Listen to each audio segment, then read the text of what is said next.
The sound of the slap was not a movie sound. It wasn't a loud crack. It was a wet, sharp, sickening thwack that cut through the polite murmur and clinking crystal of L'Orbe Celeste. Every fork stopped halfway to a mouth.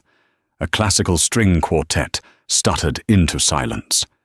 A single five-fingered fiery red mark was blossoming on the pale cheek of the waitress, Elena. But she didn't cry.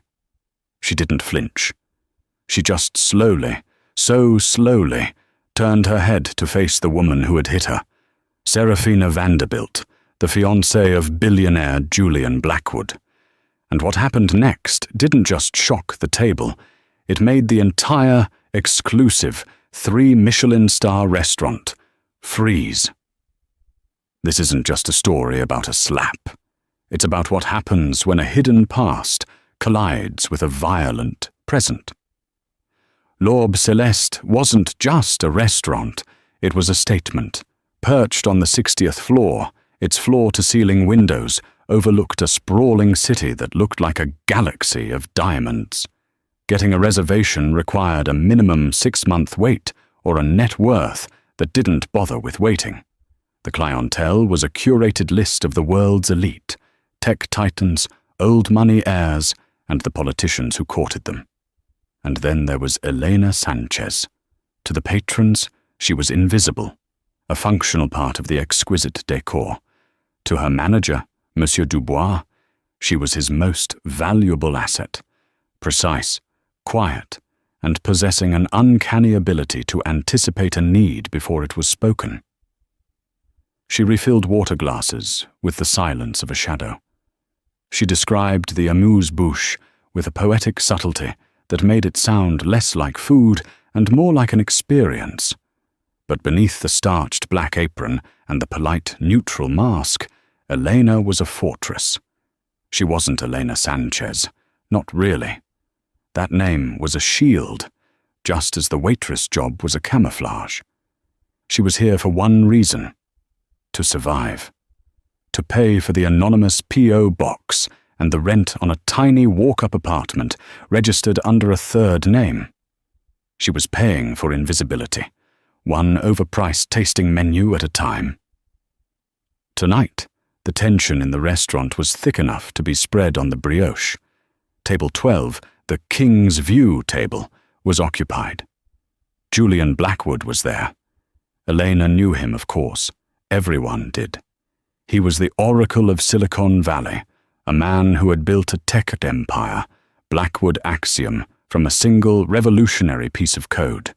He was handsome in a severe, distracted way, his eyes constantly scanning a future no one else could see. Opposite him sat Serafina Vanderbilt. If Julian was new money genius, Serafina was old money royalty. Her family tree had roots in the Mayflower and branches in every major corporate board in the country. She was arrestingly beautiful, with blonde hair pulled into a severe chignon that highlighted her sharp cheekbones and sharper eyes. On her left hand, a diamond the size of a quail's egg flashed with cold, blue fire. It was, as Forbes had breathlessly reported, a $30 million engagement ring. Elena had been assigned their table. She felt the familiar, cold prickle of dread she always felt when serving the truly powerful, but she quashed it. Be the apron, be the shadow. The first 2 courses went smoothly. Julian was quiet, his attention more on his phone than his fiancée. Serafina, however, was in a foul mood. She had sent back her consommé twice, once for being tepid, the second time for being aggressively hot. And this, she'd said, pushing the third bowl away, is simply sad. The dill is bruised. Does your chef even care? My apologies, Miss Vanderbilt. I will inform him, Elena had murmured, her face a mask of professional contrition. The incident happened during the main course, a canard à la presse, presented tableside.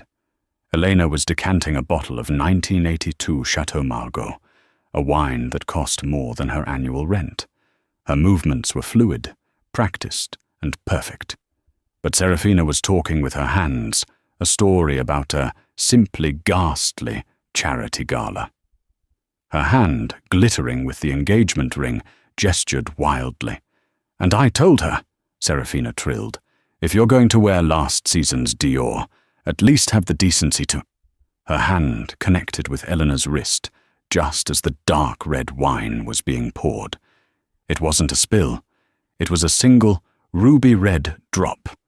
A tiny, perfect teardrop of wine that leapt from the bottle's lip and landed squarely on the pristine, white-gold thread of Serafina Vanderbilt's couture cuff. Serafina stopped mid-sentence. The air around the table dropped 10 degrees. Julian Blackwood didn't even look up from his phone. "You clumsy bitch," Serafina hissed, her voice a low vibration of pure venom. Elena froze, her hand still holding the bottle. "Miss Vanderbilt, I am profoundly sorry. Please, allow me." She reached for a linen napkin, intending to blot the spot. "Don't you touch me," Serafina snapped. "Don't you dare touch me with your filthy common hands." "Serafina," Julian murmured, annoyed. "It's wine. Let it go." "Let it go." Serafina's voice rose, cracking the restaurant's hushed atmosphere. "This is custom. This is ruined. And this nothing did it." She turned to Eleanor, her beautiful face twisted into a mask of pure, unadulterated contempt. "Do you have any idea how much this cuff costs? It's more than your entire pathetic life. You are fired. You are done." "Miss Vanderbilt, please," Eleanor said, her voice shaking for the first time. She had to keep this job. Invisibility was expensive. "It was an accident." "An accident?" Serafina stood up. The movement was so abrupt that her chair scraped loudly on the marble floor. "An accident is spilling coffee at a diner. This," she gestured around the opulent room, "is L'Orbe Celeste.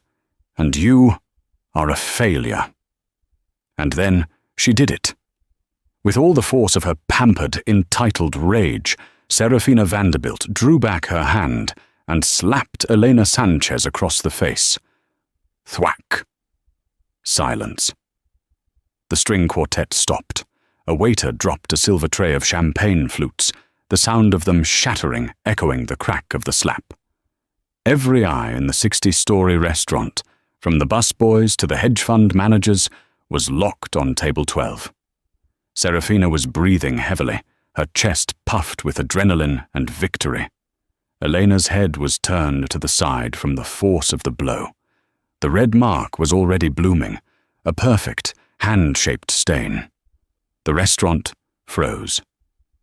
The silence that followed the slap was heavier and more profound than the hushed tones L'Orbe Celeste usually demanded. It was a vacuum, absolute and suffocating. Everyone was waiting for the waitress to burst into tears, waiting for her to be dragged out by security, waiting for the manager to grovel. Serafina Vanderbilt smiled, a tiny, cruel smirk. She had asserted her dominance. The world was back in its proper order. She sat back down, picking up her napkin, as if dismissing a piece of trash. Julian Blackwood finally looked up from his phone. His eyes narrowed, not at his fiancée, but at the waitress. He seemed confused, as if trying to place a face he'd seen in a dream. Monsieur Dubois, the manager, was already rushing over, his face pale and slick with sweat. "Miss Vanderbilt, Mr. Blackwood, 1,000 apologies. This unacceptable behavior. I will handle this immediately. Immediately." He turned to Elena, his eyes full of a different kind of fury, the fury of an employee who was about to cost him his biggest clients. "Sanchez, you are—" He stopped. Because Eleanor had not cried. She had not run. She had slowly, deliberately placed the 1982 Chateau Margaux back on the silver trolley. Her movements were steady. Not a tremor. She straightened her back. And then she turned her head to face Serafina. The red handprint was stark against her pale skin. But her eyes were not the eyes of a waitress. They were not frightened, or cowed, or humiliated. They were cold. They were analytical. They were furious. "You should not have done that," Elena said. Her voice was not a whisper. It was not a shout. It was clear, low, and carried across the silent room like a blade. Serafina scoffed, though a flicker of unease crossed her face. "What did you say to me?" "I said," Elena repeated, taking a half step towards the table. "You should not have done that."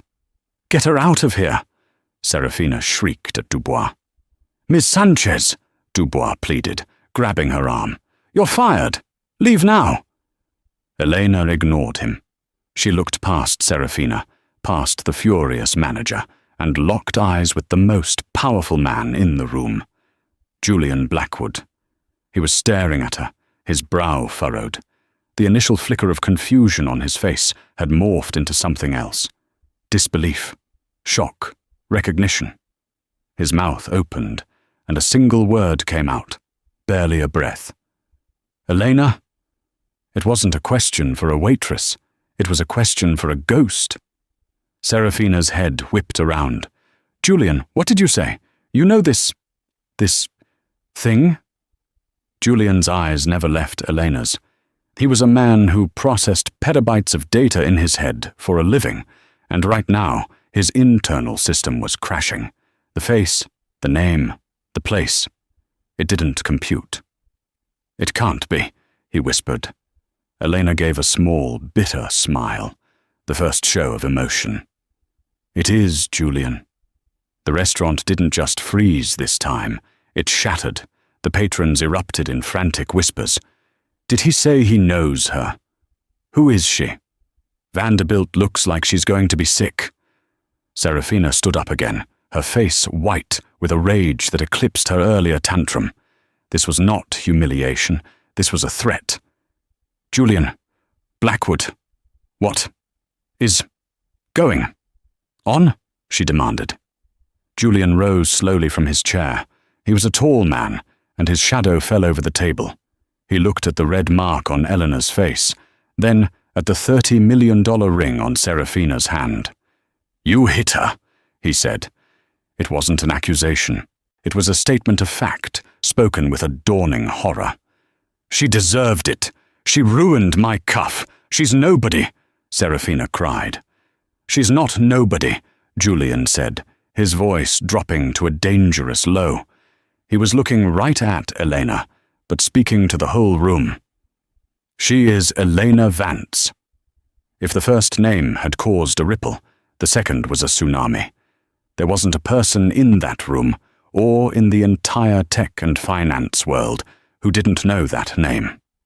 Elena Vance, the prodigy, the genius, the co-architect of Julian Blackwood's entire empire, the woman who had designed the Etheria protocol, the revolutionary AI algorithm that was Blackwood Axiom, an algorithm Forbes magazine had called the single most valuable piece of code in the 21st century.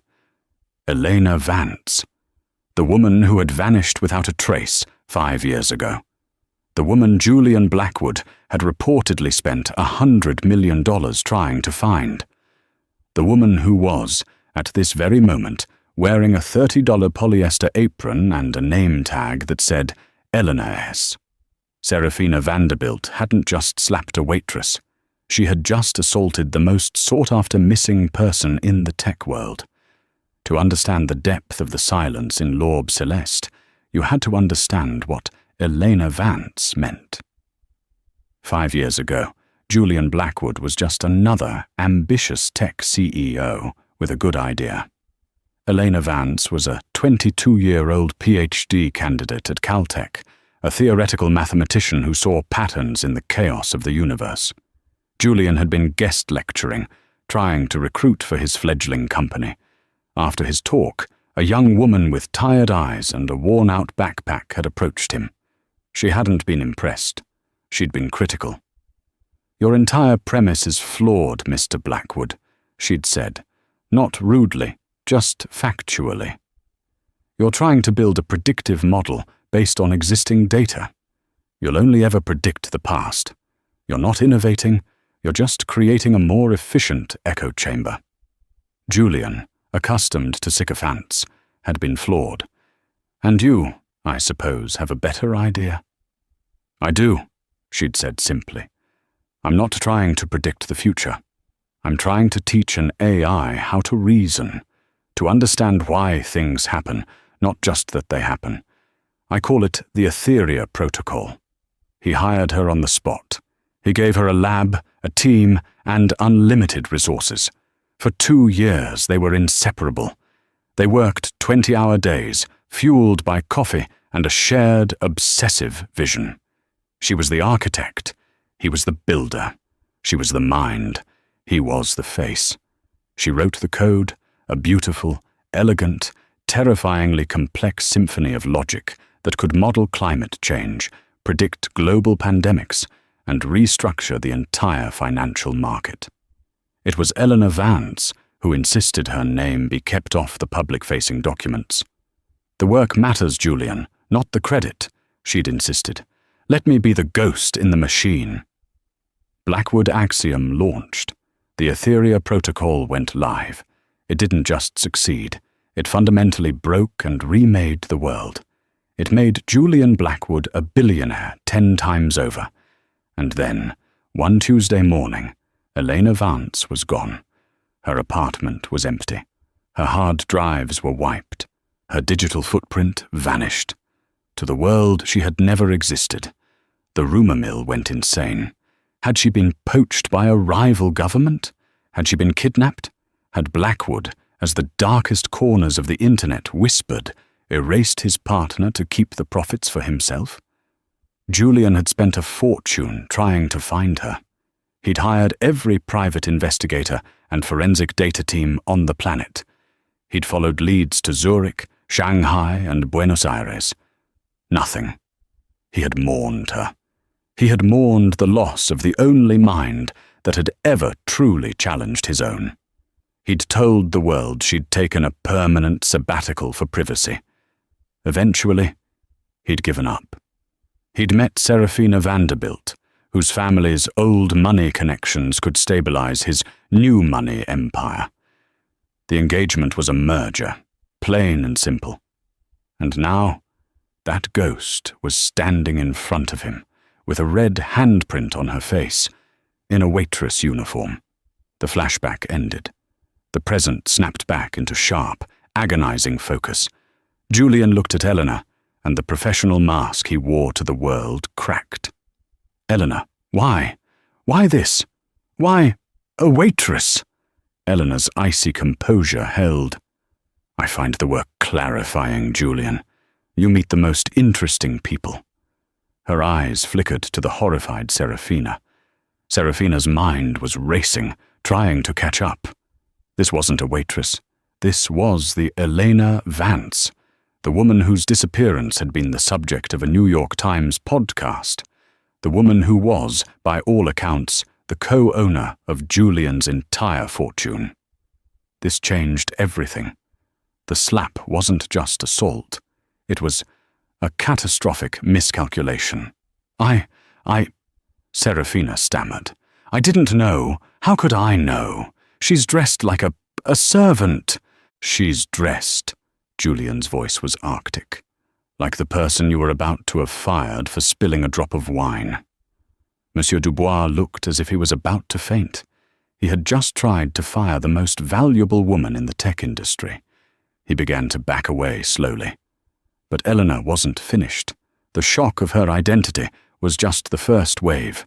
The second was about to hit. She turned to the trembling manager. Monsieur Dubois, please call the police. The room gasped. What?